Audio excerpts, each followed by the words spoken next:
Hey there and welcome. Today, we are going to dive into something really cool: how to find the drama, the real stories that are hiding inside our data.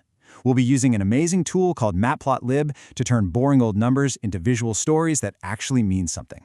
Let's get right into it. So, first things first, why do we even care about visualizing data? Well, think about it. Raw data, on its own, it's often just a wall of noise. It's packed with incredible secrets and hidden stories for sure, but they're all locked away, just waiting for us to find them. You know exactly what I'm talking about, right? You've got rows and columns stretching out as far as the eye can see. Your eyes just glaze over. Sure, the information is there, but you're not really seeing anything. It doesn't tell you a story. And that is the big question in data science, isn't it? How do we take that giant sea of numbers and turn it into something that actually speaks to us? Something that shows us a trend we didn't know existed, or an insight that changes everything? Well, the answer is visualization. And to pull it off, you need the right set of tools. It's like having a toolbox specifically designed to turn all that abstract data into clear, easy-to-understand pictures. So this is where Python's amazing data science world comes into play. Let's open up this toolbox and get to know the absolute cornerstone for creating visuals that really, truly communicate. Now, our main tool doesn't fly solo. It has a whole support crew. Think of NumPy as the super fast calculator doing all the heavy math in the background. And Pandas, that's your master organizer. It takes all that raw data and puts it into neat, tidy tables called data frames. Matplotlib needs that structure to work its magic, and Pandas delivers it perfectly.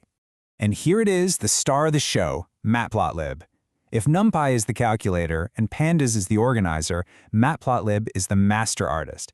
It takes those numbers and tables and literally draws the picture, turning them into almost any chart or graph you can possibly imagine.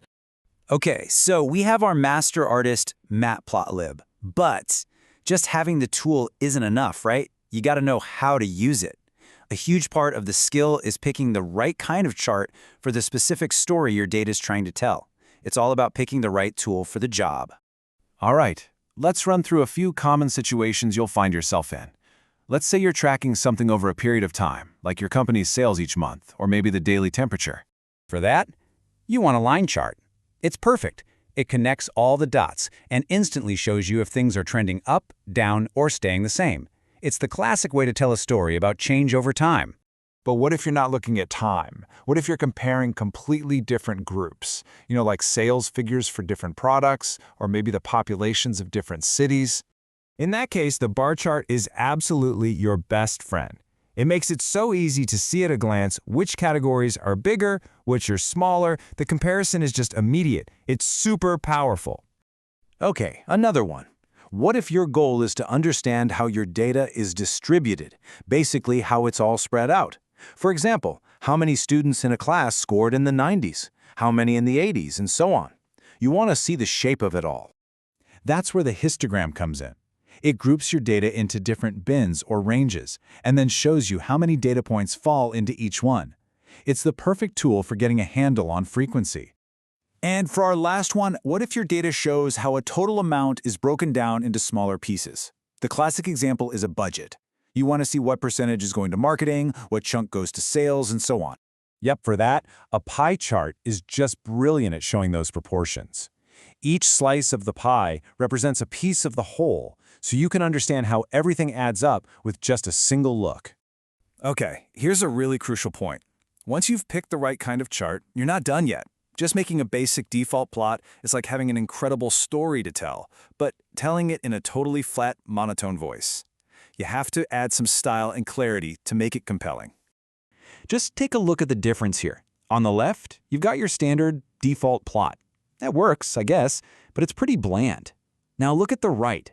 With just a few extra commands to add some style, that same data becomes professional, clear, and so much easier to understand. And honestly, one of the biggest improvements you can make is just to always give your chart a title and label your axes. It makes a world of difference. All right, let's put this all into practice. Let's take a simple, real-world example and see this transformation from start to finish. We're going to go from raw numbers to a polished, insightful visual. So here's where we start. A simple little table showing company revenue for the last 4 years. I mean, yeah, you can read the numbers, you can do the math in your head and figure out what's happening. But does the story just leap off the page?